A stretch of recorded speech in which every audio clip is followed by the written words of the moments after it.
সে ব্যক্তি নামাজ পড়বে আল্লাহর হবে, পরহেজগার হবে, মুত্তাকি হবে, আল্লাহ তথা আল্লাহ রাসূলের কথা মতো যারা চলবে, নবী বলেছেন তারা কবর রাখা হবে। কিন্তু হাজার হাজার বছর চলে যাবে, কবরে শুয়ে থাকবে।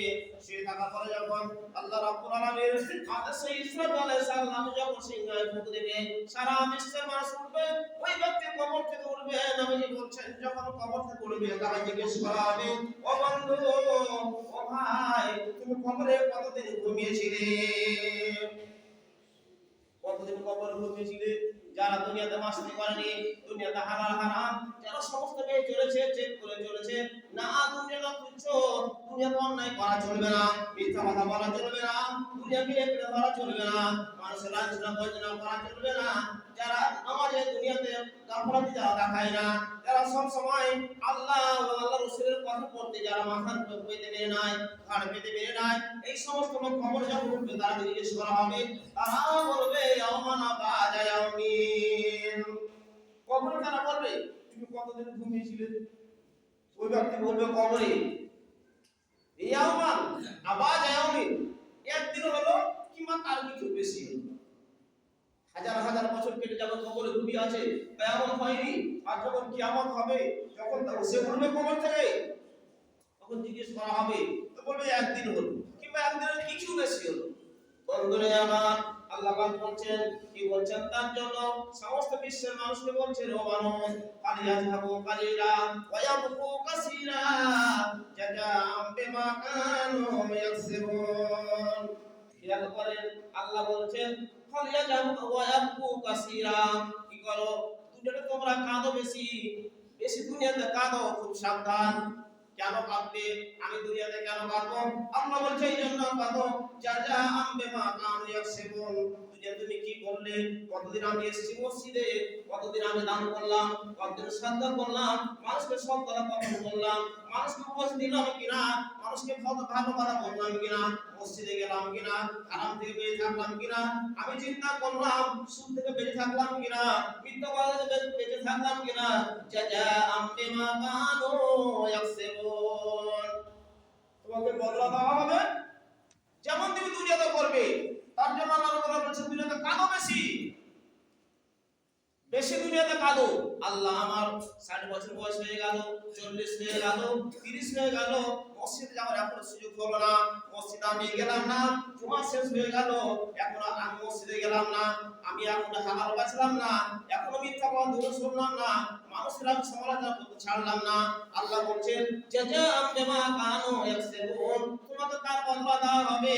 তুমি একদিন বিছানায় ঘুমিয়ে যাও, আর বিছানায় শুয়ে শুয়ে চিন্তা করো, আমার জীবন আমি কি করলাম? লোক কথা বাদ দিলাম, মিথ্যা কথা বললাম, সত্য কথা কটা বললাম, মিথ্যা কথা কটা বললাম, কটা আমি নেকি করলাম, কটা আমি গুনাহ করলাম, কটা মানুষকে ধোঁকা দিলাম, কটা মানুষের সৎ পথে নিয়ে আসলাম। এক এক করে যদি আপনি মিলাতে যান, আল্লাহ বলছেন জাযাআম বিমা কানু ইয়াকসিবুন, তার বদলা আপনাকে কিয়ামত মাঠে দেওয়া হবে। তার জন্য আল্লাহ রাব্বুল বলছেন মানুষের সাথে, হে মানুষ, তোমরা এই দুনিয়াতে বেশি মাস্তি করো না, বেশি হাসো না, ফালিয়াযহাবু কালিলা, অল্প হাসো, অল্প হাসো, ওয়া ইয়াবকু কাসীরা, আর বেশিরভাগ তোমরা কাঁদো। অনুসন্ধান করো, দেখো, সমীক্ষা করো যে আমি এই 40 বছর, এই 30 বছর, 100 বছরের মধ্যে কি করলাম, এবং পরকাল যে আমার দীর্ঘ জীবন আছে, সেই জীবনের জন্য কি সঞ্চয় করেছি, কি কোথায় রাখলাম। বন্ধু আমার, ভাইরে আমার, আমরা দুনিয়া কেমন আঁকড়ে ধরেছি, আমরা কি করে দুনিয়াকে আঁকড়ে ধরেছি, এমন ভাবে আঁকড়ে ধরেছি, যখন জমিতে যখন আমরা ছাড়তে যাই, তখন গোটা জমিতে যত ফসল হয়, এদের কাছে সব ফসল আছে, আমরা একে কেটে কেটে নামিয়ে দিই, ওইখানে যে আমাদের ঝামেলা লাগে প্রত্যেকটা কাজের উপর। আল্লাহ বলছেন ফালিয়াযহাবু কালিলা ওয়া ইয়াবকু কাসীরা। আল্লাহ বললেন উত্তাকুল্লাহ, আল্লাহকে ভয় করো। তুমি যা অন্যায় করবে, যার সমালোচনা করবে, যার কথা তুমি ভাবছো, তাকে মিথ্যা বলে বলছো তুমি, কিন্তু তোমার নিজের জীবনটা তুমি দেখো, তুমি কি করলে, আমি কি করেছি, আমার জীবনটার কথা আল্লাহ বলছেন। তোমার নিজের জীবন করে তুমি ভাবো, ওয়া ইয়াবকু কাসীরা, তুমি বেশি কাঁদো, জাযাআম বিমা কানু ইয়াকসিবুন, আমি এতগুলো ভুল করলাম, এতগুলো অন্যায় করলাম, একের পরে এক সমস্ত কিছু আল্লাহর কাছে রেকর্ড হয়ে আছে, টেপ হয়ে আছে। ভাই সকল, কাজেকে আমাকে সতর্ক থাকতে হবে। নবী মুহাম্মদ সাল্লাল্লাহু আলাইহি ওয়াসাল্লাম আদর্শ শিখিয়েছেন, একের পর এক যুগে যুগে ঘটনা ঘটেছে। হয়তো ওমর রাদিয়াল্লাহু তাআলা আনহু রাজ দরবারে বসে আছে, একজন যুবক একজন যুবককে সাথে করে হয়তো ওমর দরবারে হাজির হয়ে গেছে। হাজির হয়ে যে বলছে, আমিরুল মুমিনিন, এই যে যুবকটাকে আমি ধরে নিয়ে এসেছি, এই যুবকটা আমার বাবাকে হত্যা করেছে, তার আমি ন্যায্য বিচার করে চাই। হযরত ওমর রাদিয়াল্লাহু তাআলা আনহু দ্বিতীয় খলিফা বলছেন, ও যুবক, তার বাবাকে তুমি কি হত্যা করেছো? তো বলছে, আমিরুল মুমিনিন আমি হত্যা করেছি। হয়তো ওমর জিজ্ঞেস করছেন, তুমি তাড়াতাড়ি তাকে স্বীকার করে নিলে যে তার বাবাকে হত্যা করেছো, কেন হত্যা করেছো? এই জন্য হত্যা করেছি যে আমার একটা উট ছিল, আর সেই উটটাকে নিয়ে আমার বাবা পিটিয়ে মেরে ফেলে দিয়েছে। আর একমাত্র উট আমার, একটাই সম্বল, সেটা নিয়ে আমি ব্যবসা করতাম, এবং সেটা নিয়ে আমি ব্যবসা বিশেষ করে আমি নিজের জীবনকে আমি পালন করতাম। আমি গরিব মানুষ। আমার উটটা যখন মরে গেছে, আমি সহ্য করতে পারিনি। তার সাথে ঝামেলা করতে গিয়ে তার গলাটা আমি টিপে ধরেছি। আমার ইচ্ছা ছিল তাকে মারবো।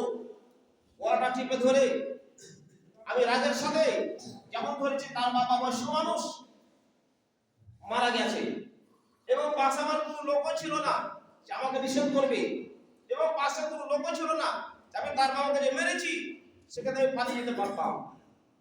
কেউ আমাকে দেখেনি।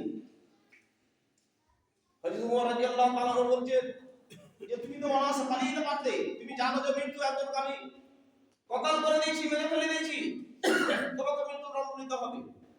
তুমি কেন পালালে না সেখান থেকে? সেই যুবকটা বলছে, হয়তো বলছেন, আমিরুল মুমিনিন, ইচ্ছা করলে আমি সেখান থেকে পালিয়ে যেতে পারতাম, চলে যেতে পারতাম। আমাকে কোন লোক তাগুলো দেখেনি, কেউ জানে না আমার কথা যে তার বাবাকে আমি মেরেছি। কিন্তু আমি যে মুসলমান, আমি যে একজন মুসলমান, নবীর কলমা পড়েছি, আল্লাহকে স্বীকার করেছি আর বলে, আর আমি মুসলমান হয়ে সেখান থেকে পালিয়ে যাব, পাওয়াটা বড় কথা নয়। সেখান থেকে আমি চলে যাব, সেখান থেকে যদি আমি চলে যাই আমার ধর্ম কেলেঙ্কারি হয়ে যাবে। না না না, নবীজি বলে দিয়েছেন মিথ্যা কথা বলতে হবে না, মর্তের মতো বাঁচতে হবে, ঈমানে বাঁচতে হবে। অতএব আমার যদি চুরি হয়ে যায়, আমার ফাঁসি হয়ে যায়, আমার কতল হয়ে যায়, তবুও আমি সেখান থেকে কেন পালিয়ে যাব? না, আমি পালিয়ে যাব না, যার জন্য আমি সেখান থেকে আমি পালিয়ে যেতে পারিনি। তোমার কথা শুনে খুব খুশি হলেন। বলছে, যুবক, তোমার যে ইমানের বল, তোমার যে তাজ আল্লাহকে বলে ভয় করেছো তুমি, যার জন্য সেখান থেকে চলে যেতে পারোনি। কিন্তু তোমার ব্যবহারে আমি মুগ্ধ হলাম, কিন্তু মুগ্ধ আমার কিছু করার নেই। আমি তো আজকে বিচার করতে বসছি, আমাকে ন্যায্য বিচার করতে হবে। তোমাকে সেই কতলের পরিবর্তে তোমাকে কতল করা হবে। যুবক বলছে, আমিরুল মুমিনিন, আমাকে 7 দিন সময় দেন। 7 দিন সময় দেন। কেন সময় দিব? বলছে, এই জন্য সময় দেন, আমি বাড়ি যাব, বাড়ি থেকে আমার কতগুলো ঋণ আছে, আমি ঋণটা পরিশোধ করে আসবো।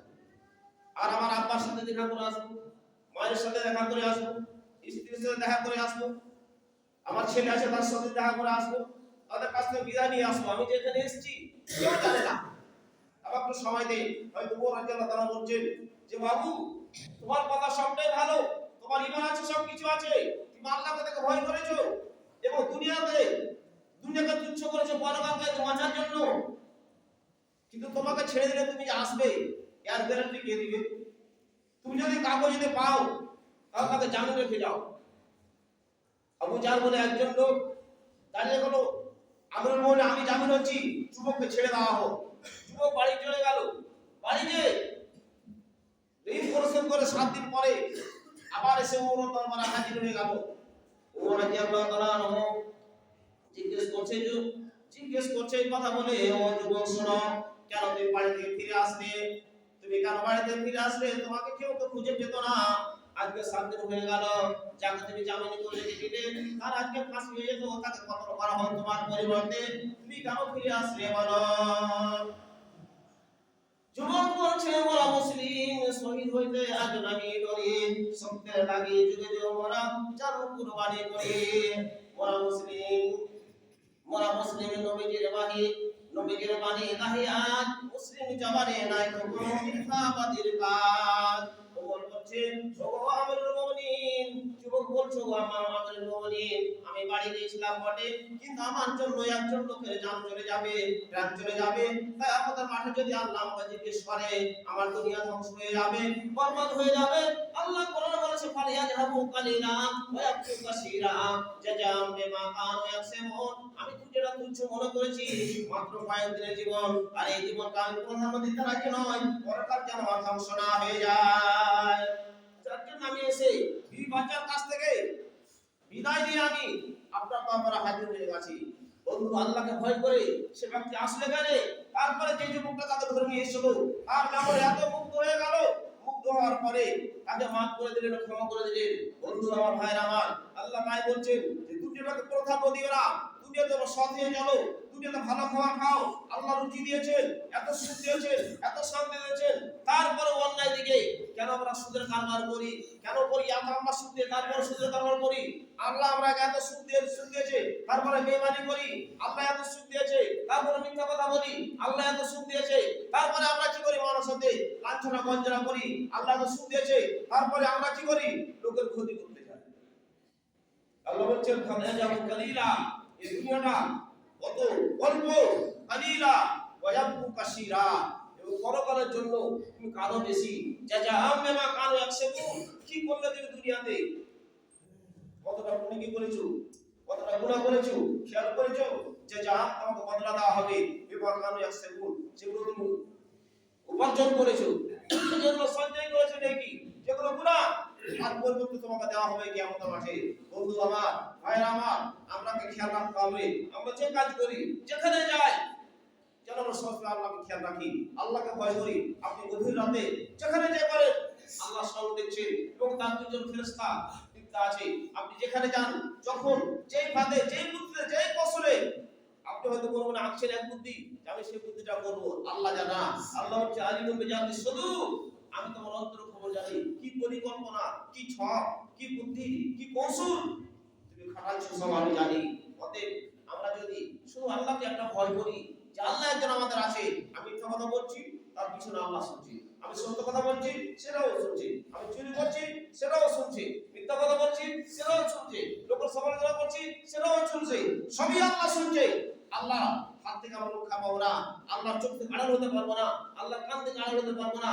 যদি আমরা খেয়াল করি, একটু আল্লাহকে স্মরণ করি, আর হয়তো আমাদের ইমানের পরিবর্তন আসবে। নিশ্চয় আমার দ্বারা যে অন্যায়, যেটা ভুল, হয়তো সংশোধন হয়ে যাবে ইনশাআল্লাহ। একটু আমরা সতর্ক থাকবো ভাই সকল। আল্লাহ এবং আল্লাহ রাসূল